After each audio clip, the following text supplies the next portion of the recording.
what is an architecture of optimism in a post-pandemic world.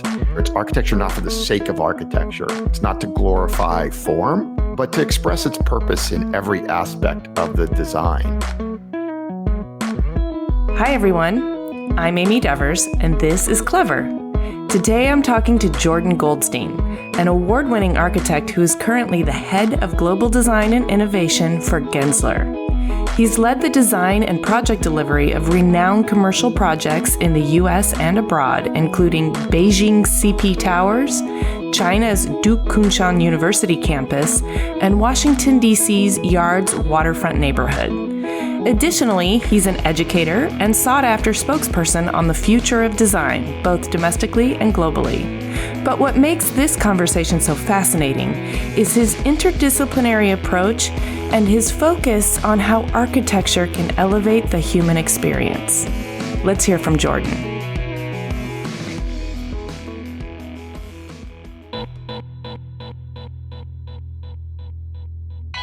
I'm Jordan Goldstein. I'm in Washington, D.C., and I am the Global Director of Design for Gensler. I have been doing architecture and design for my entire career and love it because it is an awesome opportunity to make the world a better place through the power of design. I always like to get the setup. Like, how did you get to be you? And to do that, I like to go all the way back to zero. So will you take us back to your childhood and where you grew up and maybe a little bit about what fascinated your young mind? So I grew up in Rockville, Maryland, which is not that far outside of D.C., and close family. I have two younger sisters. You know, we're in a small townhouse, and when I was around 5 years old, my parents started looking for a house. My dad is an attorney, and he was, working in D.C. My mom was a school teacher. During the days when, he was down at the office, she would take me around while she looked at houses. We would, see houses in various points of construction. And again, I'm 5, so I'm not really probably absorbing the full intent of what they're showing. We'd come home and she would plop me on the floor next to a pile of Legos. And she would call my father and walk him through what she had seen. And I started just playing with Legos. And I think probably in my young mind, I was trying to replicate what I was seeing. And I just started getting fascinated by things that could be built. Legos were really the catalyst, I would say, at the age of 5 that got me wanting to be an architect. So since the age of 5, I've wanted to be an architect, and that's been the goal. Wow. I think that's really fascinating that from a young age, you saw houses as they were being built and were able to kind of make that translation from their in-process stages to Legos then, to playing with it with your own mind and hands, but recognizing that it becomes a dwelling that really influences people's lives. Well, I give my parents a lot of credit because they encouraged it. So I'm not sure I was building anything coherent at the age of 5 out of Legos, but they were, reassuring and saying, oh, okay, well, that is a house, that is a building. When I see Legos, it immediately brings me back to those moments, and just the idea that you could craft and you could create and you could start to imagine these as places, as spaces, was just so fascinating at a young age. And I think it really got me excited, kind of making that connection between what you're building and then what you're seeing. And I loved going out, to those construction sites when we were doing those house tours. And, a lot of times you may see a model home and then you walk over and the next house is like halfway through construction. So being able to kind of see, a finished product and then something in production was just awesome and very, I think, inspirational at a young age. And it just gave me this feeling that the idea of design and architecture would be a profession where there's the opportunity to kind of take arts and crafts to a whole new level and be able to do something that could actually, really change how people experience the world. So you were conscious then that there were humans involved in making all of these choices about how these houses got constructed. It wasn't an abstraction to you. Right. And seeing workers on the construction sites and actually, one of the things I appreciate my parents did is they didn't just like walk on a construction site and walk away. Like we would sit there and watch stuff getting built for, someone at that age, seeing walls go up, seeing dirt being moved. It was fascinating. So I think it was this interesting kind of early juxtaposition of putting things together and then also seeing what the end result of that was, which was just instilled in me the idea that there is this whole nature of craft in design. It's not just about doodles on paper. It's about really thinking through what the whole experience would be of actually conceiving of an idea and then also making that, all the way through to a built reality. And then I think the other thing that was really awesome about those early experiences was being able to see all these different workers doing different things on a job site really was an early introduction to the whole idea that this is not a solo art, that this is really about collaboration. You're not going to get anything built if you're just trying to do it yourself. So being able to think through, the different players involved and how do you really play to everybody's strengths to get something truly great. I had a similar experience it was sort of self-guided, but in the 4th grade, my elementary school went through a major renovation. So for that summer after 4th grade, my playground was the construction site. And I discovered that if I went there on weekends and after everybody was done working, that I could climb up the scaffolding, I could go into the unfinished spaces, I could check out pallets and pallets of cinder blocks that I could rearrange like giant Legos, and I made forts. And I wish that I had just had somebody there kind of explaining to me what it all did, but I still sort of figured it out through deduction, But what a transformational experience, right? To be able to see all these components. It's like a buffet. Yes. 100%. And it was so much more exciting than a regular playground that was all finished and just, Right. Yeah. Much better to see that than the actual finished product in that case. Yeah. And to be able to put two and two together, I still get excited when I go out to a construction site and it's just raw materials and it's the early stages of construction. I still get so excited about it. And it's just like that realm of possibilities, right? Yeah, well, you definitely found your way into the right profession then, if it's still so exciting to you.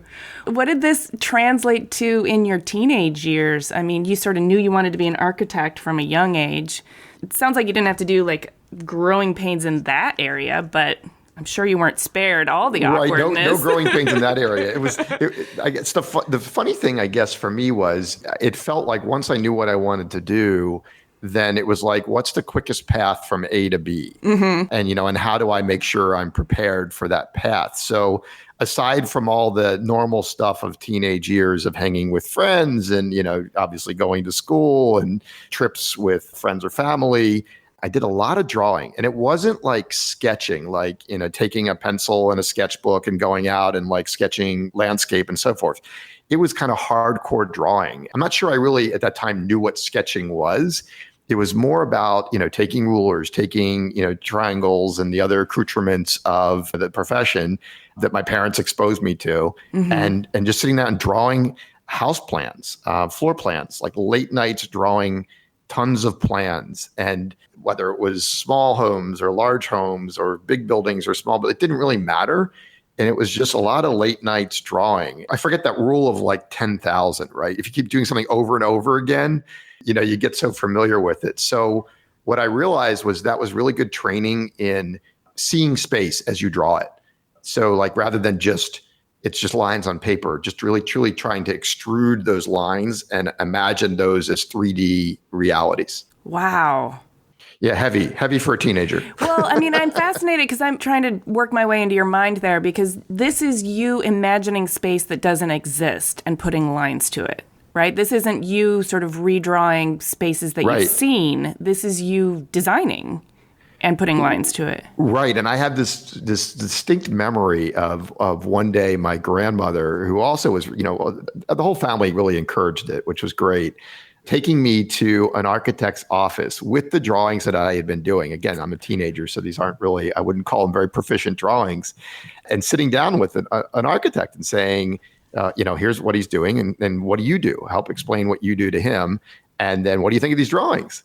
And I remember the guy like looking through the drawings and he's like, oh, you know what? Okay, well, this kind of orientation of space makes sense. The where you put the plumbing, where you put the kitchen, all that kind of makes sense. And that was actually really reassuring. I mean, it was actually kind of wonderful moment to get exposure to what someone actually does in this profession at a relatively early age and know that what I was doing wasn't so off base, which was great. But I did find that growing up in Rockville, with DC is in immediate vicinity, we went down to DC a lot, and going down and driving around the monuments and driving around buildings that really, are truly iconic pieces of architecture and certainly stand for so much in the history of our country. Like that was really interesting to be able to sit there. Okay, I'm drawing this house, let's say, and I can imagine what it could look like. But at the same time, over the weekend, I'm driving down with my family and we're seeing the Lincoln Memorial, or the Washington Monument, and realizing that, oh, here are buildings that have stood for a long time and have such architectural significance. How could architecture be more than just enclosure?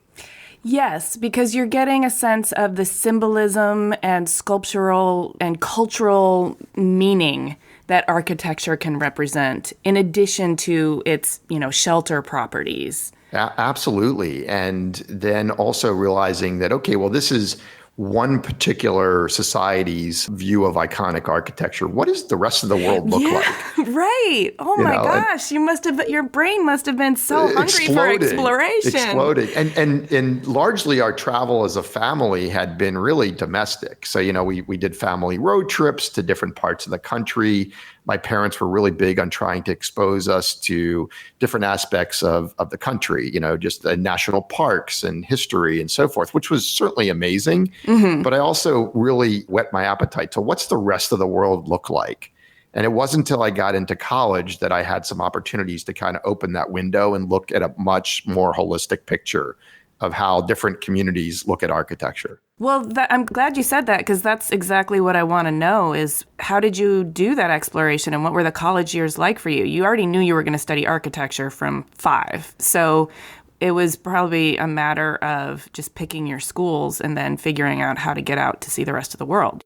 Yeah, it would have been good if there was like instant degree, but having to go through the rigors of architectural training was definitely a surprise. I mean, the late nights in design studios on a college campus, well known that the lights are always on and the students are always there. I definitely experienced that.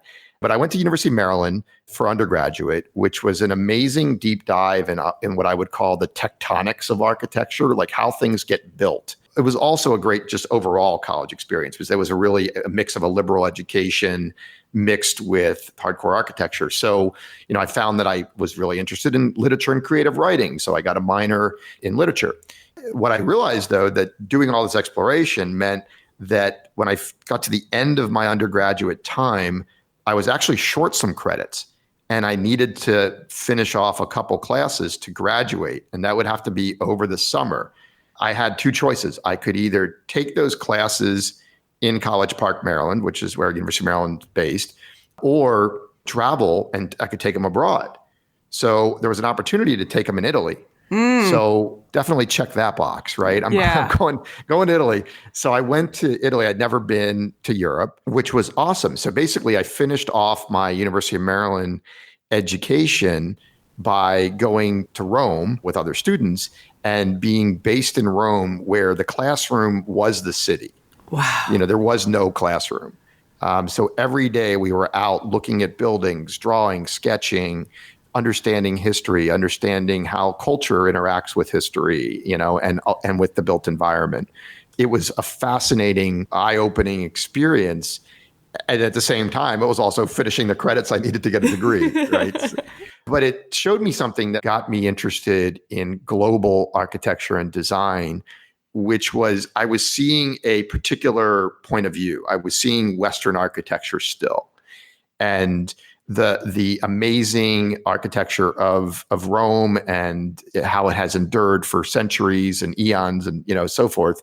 But what I realized is I wanted to get another perspective. I really needed to see Eastern architecture, Eastern philosophies.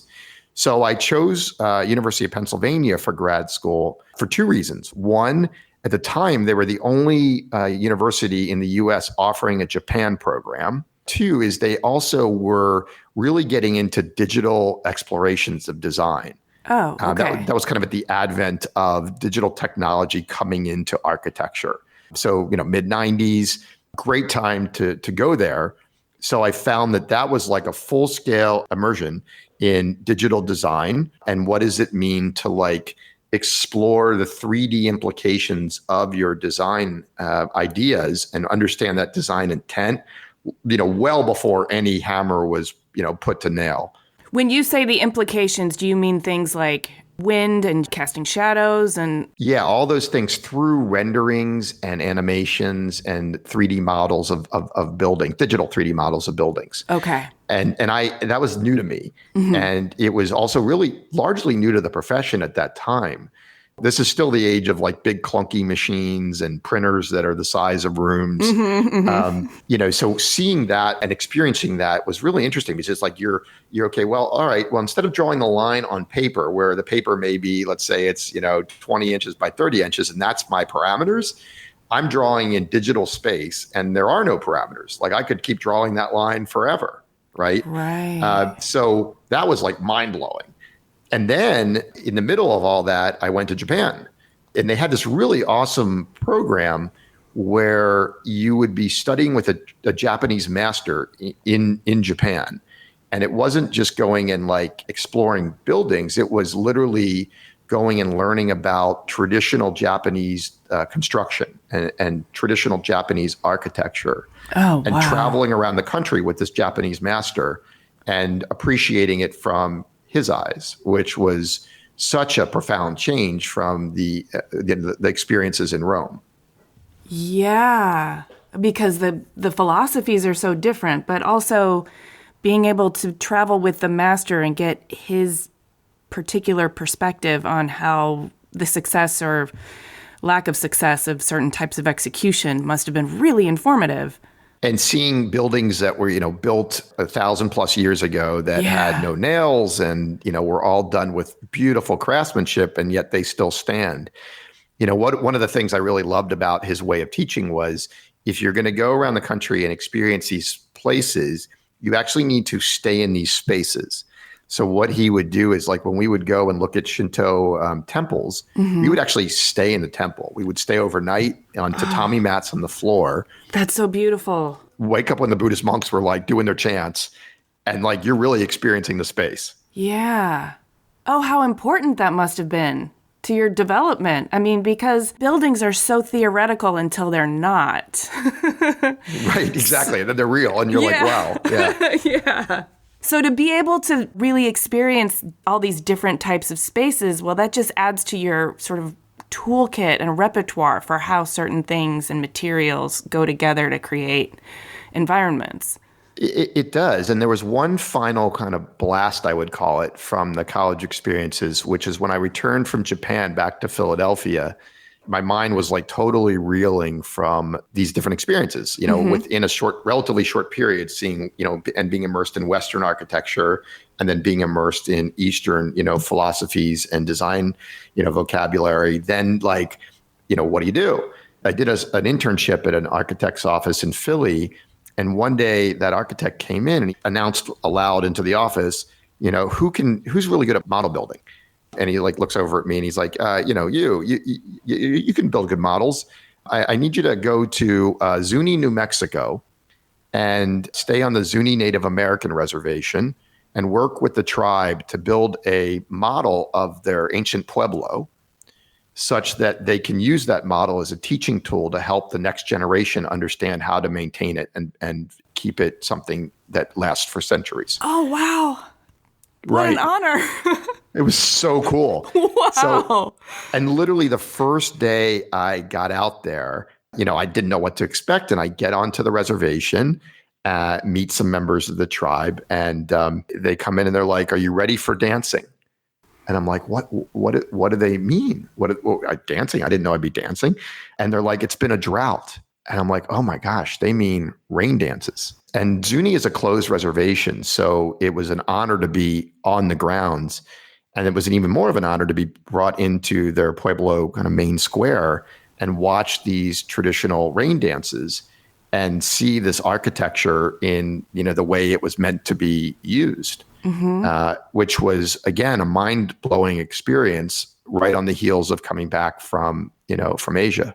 Wow, I'm so jealous of these experiences, but I also have a real practical question, which is what kind of relationship was in place to facilitate bringing you onto the reservation? Is that an existing framework that we can inject some energy into? Yeah, I mean, definitely today, with certainly all the conversations we're seeing about the social inequalities and inclusiveness in communities, and making sure that all communities are represented and looked after. It is a relevant conversation for today, for sure. What facilitated it back then was one of the members of that architecture firm was affiliated with Penn, and so he taught there and had applied for a Getty grant to work with the Zuni tribe. Okay. And they had just gotten the grant. And it's a program that lasted for many years to be able to get students connected in with the Zuni Native American tribe and to help and to work together.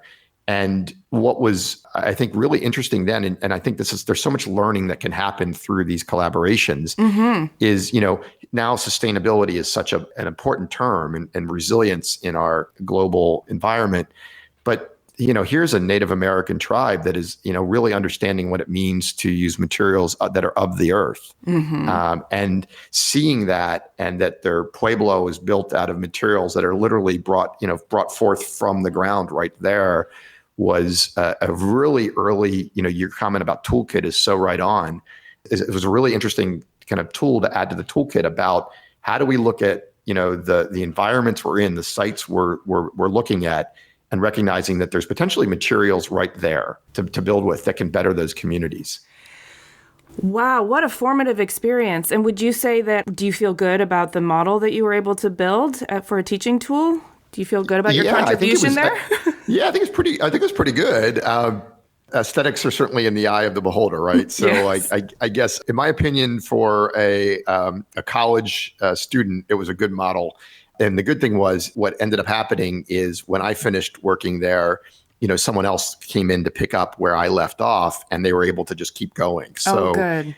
So that was reassuring. But it did leave in, kind of somewhere in me that I wasn't really sure how to kind of tug at that thread. How do you help communities? And, fast forward many years, and we can certainly talk about it, at Gensler, recognizing that, since we are a global firm, are there ways to do this in any community globally?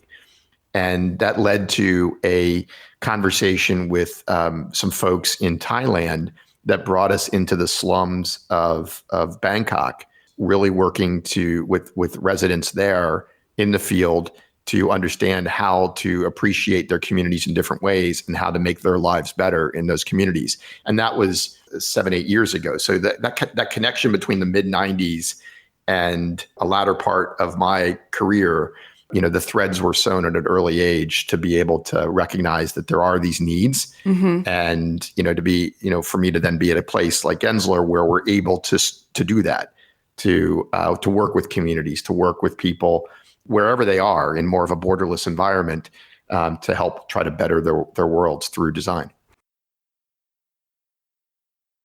Well, I definitely want to dig into that project then. It sounds fascinating. But before we deconstruct that, will you just sort of connect the dots between this experience with the Native Americans to today? I mean, today you're the head of global design and innovation at Gensler. You've got many skyscrapers and built projects and awards to your name. How long have you been at Gensler, and how did you build your career to be able to get to this point? So right after finishing at University of Pennsylvania, I was really attracted to Gensler. So I came to Gensler right after graduate school. And the reason I was attracted to the firm was, it was interesting going around interviewing at different firms. One of the things that just struck a chord with me is that Gensler at the time, was a growing firm. It was certainly, a global firm, but not nearly at the scale we're at now. But there was this conversation about culture and people at those early interviews. And, design was not overtly stated. It was almost like an undercurrent to the entire conversation. The woman that was interviewing me at the time, Diane Hoskins, who was leading the Washington, D.C. office, who's now co-CEO of the firm, it was such a, I think, fascinating way to look at design, and really connected with me with the experiences I had, learning about architecture through the lenses of these different cultures. So the idea to come into a place that was really about people and about culture, and recognizing that design is a vehicle that allows you to really enhance people's worlds of work or live or play in a way that is meaningful to them. That was, I think, really compelling. Now, that being said, I still came in as like a junior designer, so it was really kind of the early days. And in the design profession, there's such a built-in, norm of apprenticeship. Go in and learn at the hands of those that have been doing it a while, and which is wonderful. But at the same time, I was coming out of Penn, like so many others at the time coming out of school, that have just been exposed to all these new digital tools, which the design firms at the time, all of them were just learning to play with. So it was an interesting time to come in and be learning as, a junior person, but at the same time recognize that there's some skill sets that me and others graduating at that time period were exposed to that actually could make us teachers in that environment. Yes. So we could be teaching at the same time that we're learning. Yes. And I think that continues now, because technology and ideology and philosophy is sort of evolving so fast that I think relationships of learning are much more of a mutual exchange. The elders have wisdom and experience, and the younger people have idealism, energy, and new practices to share. So true. And I think what's amazing now is I think we're at another point of inflection. If the mid 90s were kind of the advent of the digital wave, first wave into architecture and design, we're at this next kind of tidal wave or tsunami, where the whole idea of AI and direct to manufacturing, right from design to fabrication, 3D printing and making, all of those technologies are at play, causing those of us that are in the profession, those of us that are coming into the profession from school, to recognize that the toolbox has never been richer for designers and architects to think differently about how they go about making and designing places. Well, and I think it's really interesting what you said, too, about what attracted you to Gensler, because it seems like there was this conversation of people and culture first, and using design to service that, as opposed to using design to impose your design philosophy onto the people and culture, which is a pretty important distinction. A very important distinction, and you're spot on. And it's that interesting flip of the lens, where it's not architecture for architecture's sake. It's really about understanding who's the audience, who's the users, and what are their pain points. Everyone's got, depending on what the project type is, there's always these pain points, and how do you look to those rather than just want to lay a pencil down on paper and start drawing something? So how does this all apply, this and your interest in communities, and when you work with an organization like Gensler and have the keys to the world, essentially, how did this all come together in the Bangkok project that you were talking about? Can we look at that? Sure, yeah. It's interesting. There was this whole kind of segue that started at the beginning of the recession in 2008. And that moment when work was really drying up in many parts of the world, and certainly in the U.S., it was a time to look at where are the opportunities, where's the work, and I followed this trail, this breadcrumb trail that got me from D.C. to India to China to Thailand, all through some client relationships, and the Thai relationship was one that really came out of work that I had been doing with our teams in Shanghai, And this was all, again, playing out against the backdrop of a recession. And one of the things we realized that in Thailand, just getting started in Bangkok, we were working with a client there, a wonderful client that is called the CP Group. Also another client tied in with them, which is called Magnolias. And they had this interest in not just development, but also in helping and bettering communities.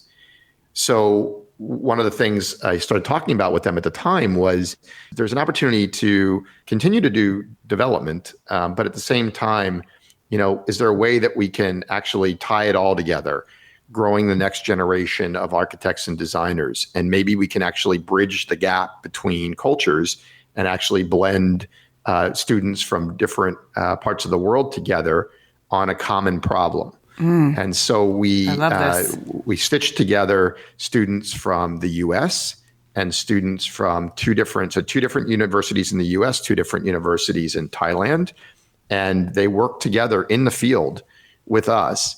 We spent about 2.5 weeks in the slums of Bangkok, really going through and understanding, meeting residents, meeting community leaders there, understanding what are the pain points there. And then coming back, and all of them got an internship at Gensler to work the problem. Let's design for what we saw. We got to understand all these different audience members, these users, and we got to really listen to their challenges. How do we collectively, practitioners and students, solve for that? We did that for about 6 to 8 weeks after that. And came up with some really awesome solutions, really intriguing solutions that we presented back to the community. We shared the ideas, and we felt like it was potentially a new, model, a new paradigm of teaching design, because you're in a sense bringing together clients, practitioners, and students and faculty in a way that's really kind of action learning oriented. It's solving real problems that people have in their communities, in their cities. And I think it's one that, if you look at all the issues we are seeing today that are playing out on a global scale, that's probably really relevant to the world today. Oh, I absolutely think so. I think the community involvement is a huge part of it, and not just the ethnography at the front end to learn the pain points and come up with solutions, but the part about going back to them and presenting possible solutions. When the community is co-architecting the solutions, then they have investment, they feel reflected, and they have some sense of ownership and pride of place. And I think that is huge. Nobody wants to live in a place that was forced upon them. Agreed. And for us as architects and designers to tease out what is the pride of place that they either have or that they need or want. Can you share some of the sort of pain points and some of the solutions? Yeah, and it's led to some other things too, which I think are more opportunistic given what we're seeing in the world today. A couple of solutions that we were able to collaborate on and develop was two things related to the whole notion of community. Talking to a lot of the residents there was a pride of place. They actually really appreciated the interactivity they were having with the others that were there, that there was a multi-generational sense of belonging. So how do you support that notion of community? So one of the things we designed was this model, I'll call it a prototype, for a community center that would bring these generations together and would allow them a gathering point. Because in these slums, while there were so many residents, in a sense, living in extremely tight densities, there wasn't space for the community to gather. So being able to afford them that space, but then recognize that you have to have that space be able to handle the intense climate, the issues of flooding, heavy rains that you certainly can get there, but make it a welcoming place. What are some of the activities that you could do there? Well, one of the things we realized is that there was some amazing craftsmanship in those communities. And it wasn't really being put to the ultimate level of use. So are there products that the community can create, furniture that the community could create using materials that are found objects there that would create furniture products that could then be sold to the kind of those in the larger community beyond to help, raise money that supports the community. And so we developed a series of products that they could make using materials and components that they have at hand.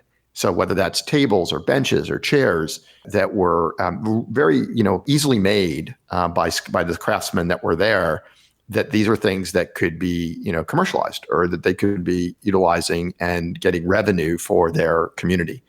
That led me to really realize that there are so many different ways to think about teaching today and to bringing the problems of society into the classroom in ways where students aren't just sitting there absorbing it, but they're actually getting their hands around those problems, and the classroom becomes, in a sense, almost a real-time studio environment where they're interacting with clients, they're interacting with community members and practitioners. So it doesn't create that chasm where you finish school and then you enter the real world and there's like a disconnect between what you learned and what you're actually practicing. Right, because in school, you're allowed to let your imagination run wild, which is great on some levels, but it doesn't necessarily strengthen the real-world connections that you're talking about. So these kind of real-world workshops also allow the student to develop a real framework for a creative process that they can use out in the world. Exactly, and it exposes them to a broader tool set at a younger age that just makes their ability to jump into the career. It's like an early springboard rather than the slow ramp up that was the conventional norm for an architect or designer. So is this kind of thinking why that you're also drawn to teaching? Because you are also a professor. I love it. I find that teaching definitely grows the next generation. But I think it's like kind of doing my part, and a lot of my colleagues at Gensler also teach, to build a stronger bridge between academia and practice. I learned so much by being in the classroom with students. And I'll freely admit, it helps me feel younger, so that's always a good thing, right? Yes. But there is something about being on a college campus. It's that whole idea of the possibilities. It's inspirational. And you see all these people that are going through this learning process that will be a launching pad for them in society. But at the same time, you hope that campus is a safe environment where they can experiment, they can explore, and they can really innovate. So being able to be a part of that is thrilling. And to be able to do that in addition to the daily work I'm doing, from a global design perspective, I think just makes it much more of a well-rounded view of the world. I wholeheartedly agree. I've done a bit of teaching as well, and I've done a fair amount of school. And the college campus environment, to me, like the most apt metaphor is it's a greenhouse. And it's just that's great metaphor. So yes. Rich. You can it's like humid, and you can smell the growth, and the soil just smells like nutrients, and the chlorophyll is in the air, and things are just growing and blooming, and it's just so rich. Yeah, endless opportunities, endless possibilities. I agree with you, and to be able to help to influence students. Fortunately, been able to teach at many different universities now, and I love to be able to experience different campuses and to try out different models for teaching. But the common denominator is trying to bring in these real world problems into the classroom. And in some cases, I've done it where it's product-based, where we bring in actual product manufacturers and they drop a problem into the class, and the class is actually designing products. And then, others where it's, related to kind of big scale buildings, and others where it's even bigger scale, like urban plans or cities. One of the other things that's really great about it, working so closely with the younger generation, is that they aren't jaded yet, and they are very idealistic frequently. I mean, you sort of need to be to throw yourself into the rigors of architecture and the idea of building a better tomorrow. And you speak about the architecture of optimism and designing to elevate the human experience. So maybe you can teach us a little bit now about your creative process and what this means, and what are some specific examples of elevating the human experience? Sure. It is such a unusual time, right? In so many ways right now.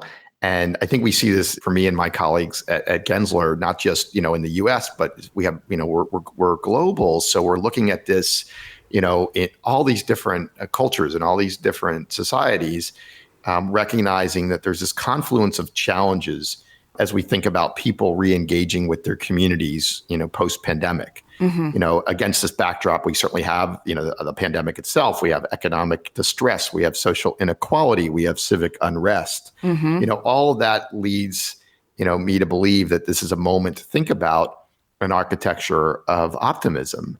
And I think in order to do that, we have to start with what's the definition of optimism. I looked it up, thinking about today. And one of the ones I found was a hopefulness and confidence about the future. There's another one, which is a tendency to look on the more favorable side of events, to expect the most favorable outcome.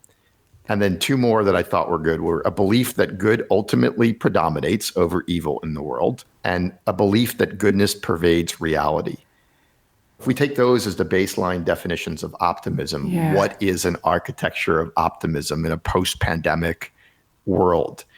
And I think we feel through the research we've been doing throughout Gensler and certainly for my own personal experiences, it's architecture that is empathetic and inspirational.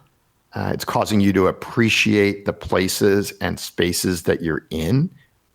It's architecture that connects us to nature, to the outdoors. It brings natural light in. As I mentioned earlier, it's architecture not for the sake of architecture. It's not to glorify form, but to express its purpose in every aspect of the design. And I guess when we think about a post-pandemic world, would think that it's architecture that makes people feel safer. It's architecture they can trust and maybe promotes wellness and celebrates life. And certainly given what we're seeing in the last few weeks, that it supports inclusion and diversity, and frankly supports the human experience at every scale and level of our daily lives. How do you do that? Well, that's certainly the challenge, right? And I think it is the question. I definitely feel like what you were saying earlier is so spot on, which is being able to make sure that the community is involved in the process, and that it isn't a bunch of designers in the corner trying to solve for a problem that they may not fully understand. Right. So I definitely believe that now more so than ever before, it injects a period into the design process of listening, learning, and understanding. And a diversity of perspectives. Absolutely. Yes.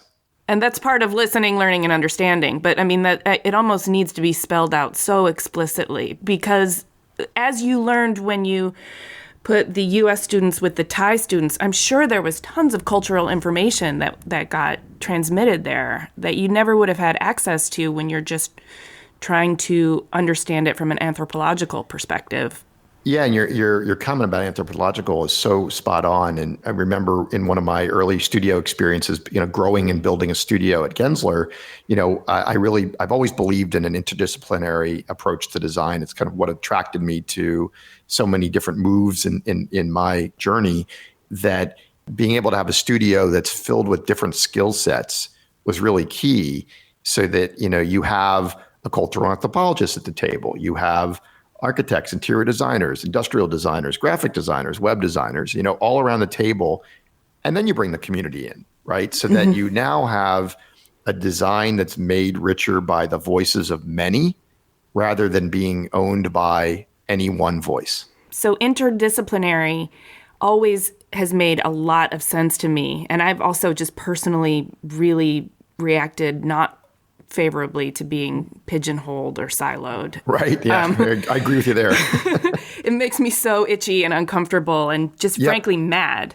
But yet there are also challenges and roadblocks to that everywhere. So part of the practice must be a kind of finessing of this situation in order to encourage interdisciplinary participation? Right. I agree with you. And it's interesting. I feel like in those situations and what I've experienced over the years is that, all of those moments still need a conductor of the symphony. Yeah. It needs someone that can really, that's not after anything about themselves. It's actually about really recognizing the strengths of everyone around the table, kind of the aces and spaces of everybody, and getting everyone to play to their strengths. Then you can potentially get the best of everybody on the table in a way that is truly like enhancing whatever the problem is, whatever the strategy is, and the solution. That's challenging. I think that's challenging in so many respects. And it requires, I think an ability to kind of step back and recognize, we're trying to put ourselves in the shoes of others. It's back to that idea of empathetic design. What's the motivation and what are the issues that the other person across the table may be coming to this situation with? And how do we make sure that they're appreciated and that they're recognized in a way that they feel that they can contribute openly to the engagement? Yes, and that's more important than ever now, especially as we're becoming so hyper conscious of how some voices don't feel safe in expressing or that they have a real open pathway to contribution.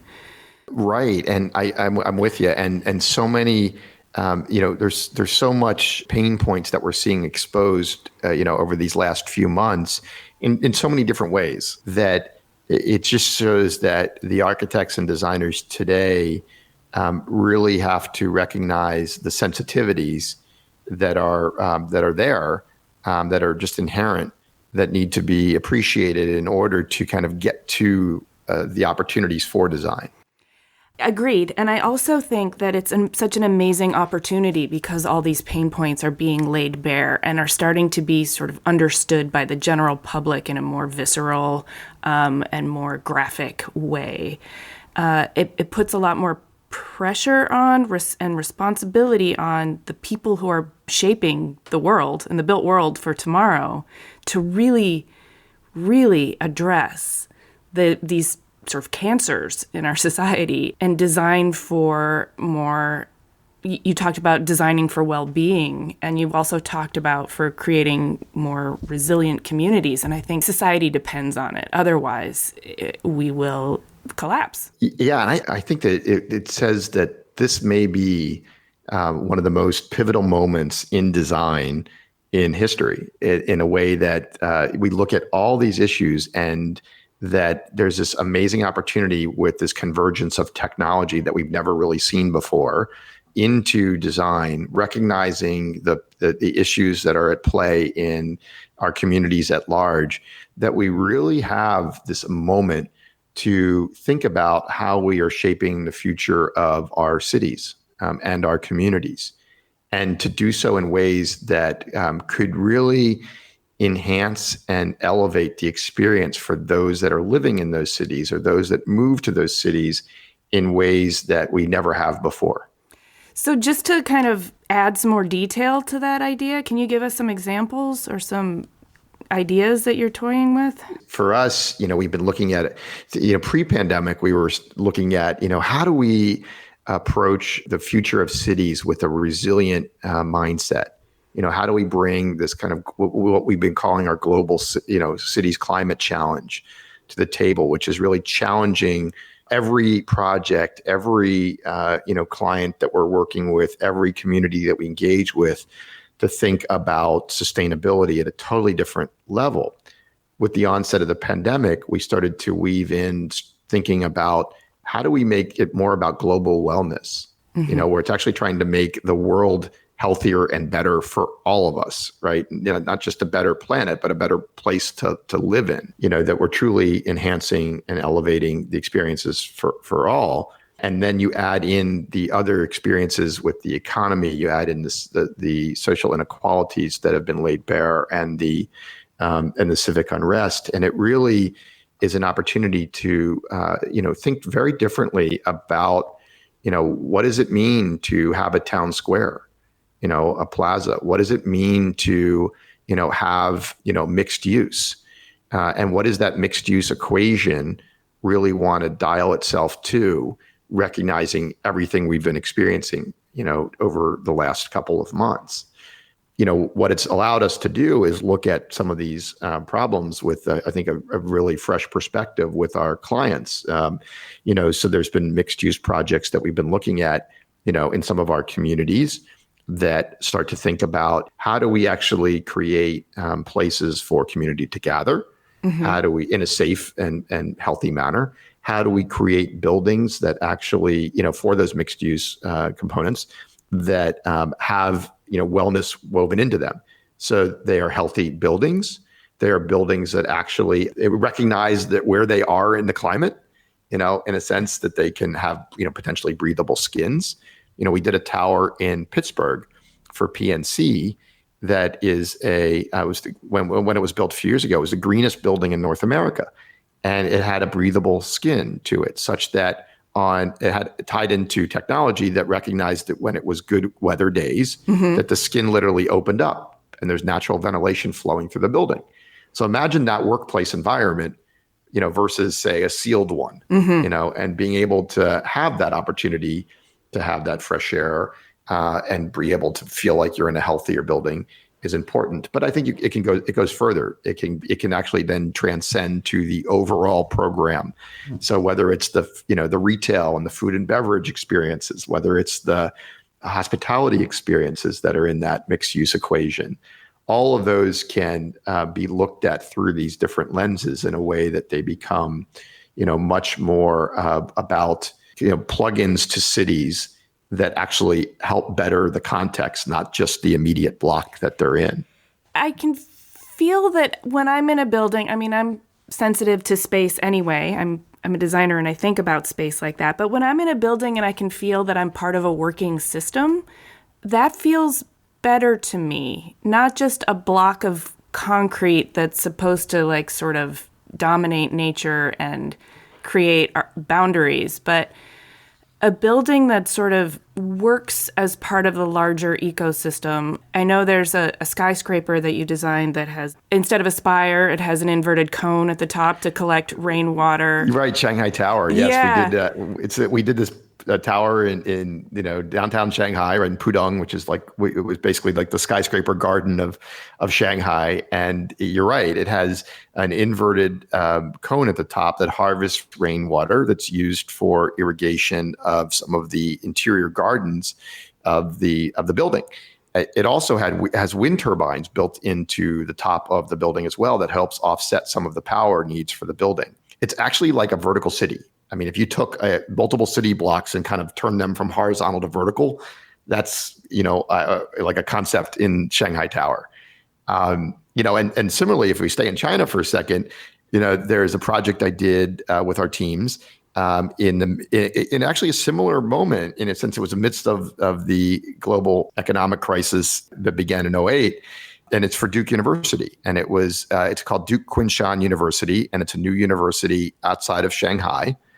And to your point that you just raised, it was a full campus built at once, but it is totally a part of the ecosystem that's around it. It actually is the first LEED campus in China, and it is a true blending of East and West architectural languages. The site itself was farmland that had a really high water table. And it's in a part of the outskirts of Shanghai that has these, traditional water towns. So there's a town called Zhuangzhou that is, a water town, which is like a Venice of China. Mm-hmm. And what we realized is that, to actually have this campus feel like it is part of this community and that it actually take advantage of the site, it can't be like a dense, series of high rises, feeling like you're in downtown Beijing or downtown Shanghai. It needs to be low rise. It needs to be of the earth. It needs to be human scale. It needs to, use water to tell a story. So instead of the traditional kind of, campus quad, where you have the big lawn and you have these buildings around it, we actually just literally let the water come up that was literally a meter below the ground. And the entire campus, main kind of heart of the campus, is stitched around this body of water. And then these bridges that cross it and create these wonderful places that people can learn outdoors or they can learn indoors. And it promotes that idea that learning can happen anywhere. And it's this series of buildings that feel like there's a human scale to them, and that it's something that feels like it sits on this former farmland and not something that, in a sense, towers over it. Wow, that sounds magical. I'd like to go there. Well, I wish we both could go there right now for a visit, but it is interesting. I did go back there in last fall and didn't say anything about that I was an architect on the project or whatever. And I just walked around and talked to students. And we talked earlier about pride of place, and there was such a pride of place, and that people were just sitting around and appreciating the outdoors or the indoors or the relationship of the buildings to the outdoors. And I walked away feeling really good. And we talked about like creating projects that help communities and plug in. It felt like that these students were really appreciating their surroundings and appreciating the moment in time for them that was supported by the architecture. Yeah. I'm glad you brought that up, because I think it's one thing to sort of analyze what problems need to be solved and then design around solving those problems and then apply them. But you really, in order to know if that worked, in order to inform your future explorations and projects, you need to know what was successful or not successful about it. You sometimes don't know that for 5 or 10 years after the project's built. So true. And being able to try to figure out the life cycle is, I think, is a good point. I mean, being able to revisit projects and go back through buildings and try playing our hand at being the users, not just the designers. There's so much learning that can happen from that. And it can inform adjustments to those projects. It can inform how we approach new projects. Yeah. Okay, so I have kind of a question that's on my mind a lot. Buildings and, even residences, smart homes and skyscrapers are getting more and more technologically advanced.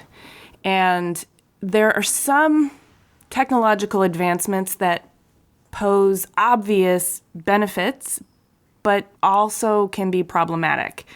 For instance, I can see a number of ways how facial recognition might be helpful in a large building system. But it's also racist and, rife with potential problems. So are you ever haunted by the possibility that some idealistic technological implementation could turn sour? You raise a really challenging and interesting point to where we are with the, I would call it the ascent of the prop tech world, the whole Internet of Things now making its way into architecture. And it creates a very, I think, unique moment where architecture can be smart. We in many ways want it to be smart so that we're able to learn how our buildings are performing, learn how our buildings are being used, learn how space is being, appreciated or used, and actually monitor it so that we're not overusing energy, that we're actually being conscious of, how we can, actually make things more efficient. But at the same time, user access, being able to have, biometric security to come into a building.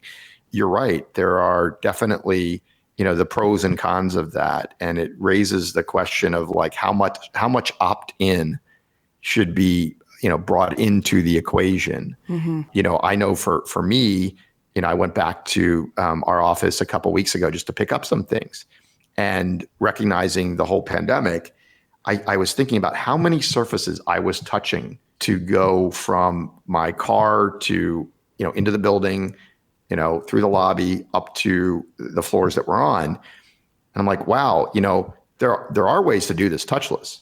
In this particular moment in time, I would be okay with being able to opt in such that I could have a touchless journey. And many people may disagree with that, but I was thinking about how many times I had to apply Purell to my hands and check my face mask and, put on gloves. And I was thinking, if I didn't have to touch anything, would that be a better journey? And in this particular case, it would have been. Is that going to be true every day? Don't know. But for the moment, it feels like there's kind of a short-term reaction to this, a midterm and a long-term. Mm-hmm. And for investments in tech, the tech will certainly change. But the question is also what tech can be brought in that's such that it's the software that updates, rather than having to go rip things out of the building and put new things in, such that things can change potentially even on a daily basis. Yeah, and it also means what happens when the building becomes fixed is that then society changes to adapt to the building. And that's what you don't want. That's the scenario you want to avoid. And I wonder, with the advent of so much digital experience in architecture, are we getting to a point, and we have a team that's actually been exploring this with clients, the digital experience team, which is, what happens when your architecture actually can be ever changing? So when your architecture, let's say it's your building facades, your building skins, or components of buildings that are done in a way with technology infused into them that they can actually change their appearance. And I know it feels like so far off, but the technology's there now. Actually the building could change as society changes, which totally, transforms the equation. I mean, it's scary too, because there's a level of sort of ground shifting under your feet kind of thing. If the world around you is shape shifting and morphing, then it can be hard to get your bearings. But if it's sort of shape shifting in the way that a tree does, like a slow growth that can respond to the environment in terms of, leaning towards the sun and being resilient and moving its branches in the wind, that makes sense to me. I agree with you, because I think that's where it's get really interesting, where let's say that there's some shifts in climate such that the building actually needs to morph a bit to actually work with the climate. Mm-hmm. That could be done in a way that actually makes it better for those that are using the building and better for those that are, living around the building. That could be amazing and transformative. But at the same time, if it's technology that just is, I want the building to look blue today and green tomorrow, that I'm not sure that does it. Right. Well, and there's also, I always go back to the light switch, because there's something really trusty and reliable about reaching out to the same spot in every room to find that light switch. And if the light switch isn't there, and you don't know which app you need to fiddle with to turn on the lights, there's a feeling of real insecurity. Standing in darkness for hours. Yeah. It's interesting that we can do that now. And the same thing is true with a door handle. I know where the door handle is, but what happens if, I don't want to touch the door handle, right? So there's a set of levers that can be pulled in different ways to take projects one direction or another. I think there's also another question that's out there too, given all the, discussions about resilience and sustainability. Do we need to build new? Can we think about how we can reuse what we have in society as bones for something different, rather than just knocking it down and building new? Oh, I 100% believe in, adapting the bones for something that we need. I feel really uncomfortable when all signs of history have been erased, and it feels like when everything's totally too new, right? I don't feel comfortable at all. Right. It does not give me a sense of any sort of depth of roots. I don't trust anything around me.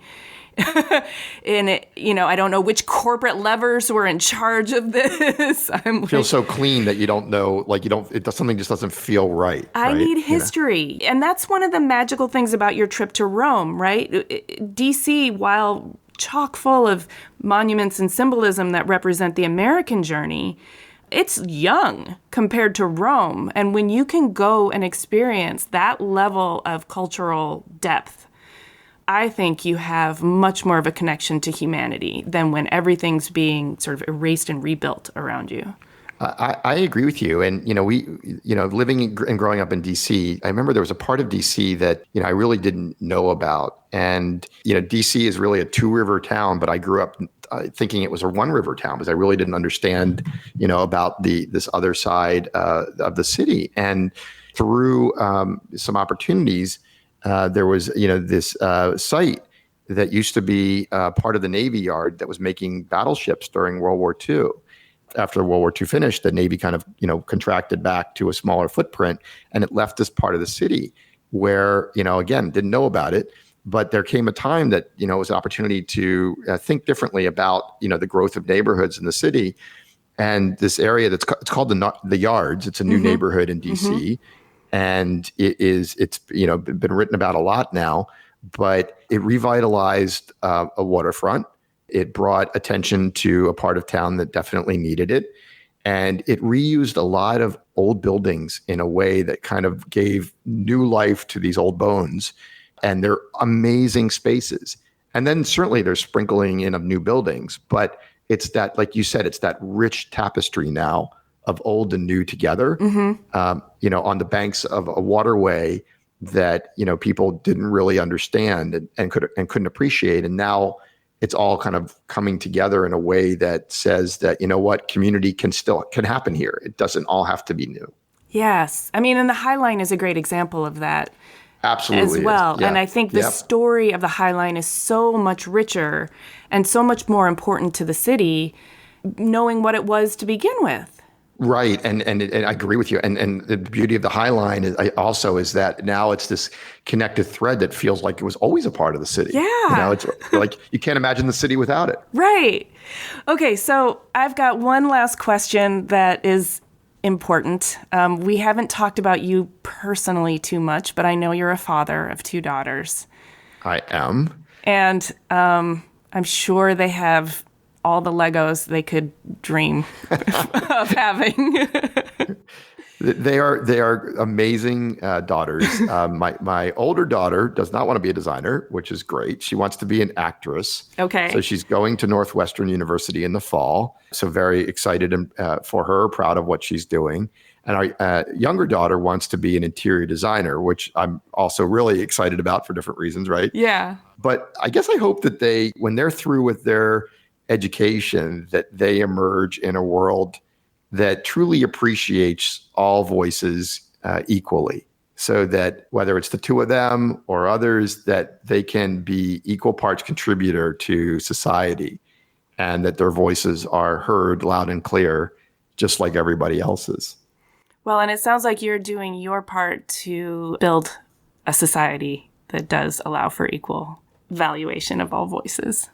Well, thank you. We are certainly trying. And, I think the nice thing about the environment that we've created at Gensler is it is an environment that appreciates all voices globally and recognizes that, we are truly trying to shape, the future of our communities and our cities. And that this moment in time that we're all in, I think sorely points out the need for us to give attention to all, not just a few. Well put. Thank you so much, Jordan. Thank you for sharing your story and your smarts and the nature of the work that you're doing. This has been really fascinating. It's been great talking with you. Thanks for bringing me on, and really looking forward to future dialogues. Hey, thanks for listening. To see images of Jordan's work and read the show notes, click the link in the details of this episode on your podcast app, or go to cleverpodcast.com, where you can also sign up for our newsletter.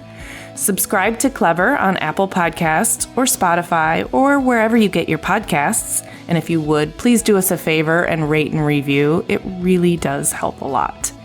We also love chatting with you on Twitter, Instagram, and Facebook. You can find us at Clever Podcast, and you can find me at Amy Devers.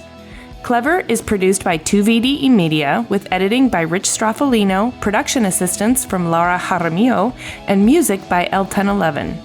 Clever is proudly distributed by Design Milk.